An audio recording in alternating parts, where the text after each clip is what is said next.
ഒരു സെന്റൻസിനെ അനലൈസ് ചെയ്യുമ്പോൾ നിങ്ങൾക്കത് മനസ്സിലാവും. നമുക്ക് ആ സെന്റൻസിനെ ഒന്ന് ബ്രേക്ക് ഡൗൺ ചെയ്ത് ഓരോ വേർഡും നമുക്കൊന്ന് പരിശോധിക്കാം. കഴിഞ്ഞ ക്ലാസ്സിൽ നിങ്ങൾ പാർട്സ് ഓഫ് സ്പീച്ചിനെ കുറിച്ച് നിങ്ങൾ പഠിച്ചിരുന്നു, ഓർക്കുന്നുണ്ടാകും.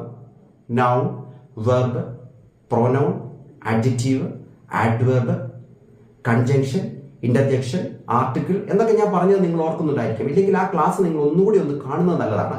എങ്കിലും ഞാൻ ഈ ക്ലാസ്സിൽ ഞാനതൊന്ന് നിങ്ങളൊന്ന് ഓർമ്മിപ്പിക്കുകയാണ്.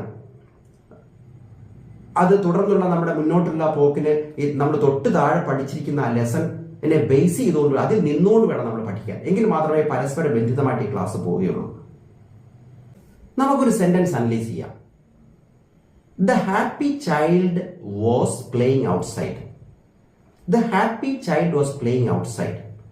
എത്ര വേർഡ്സ് ഉണ്ട് അതില്?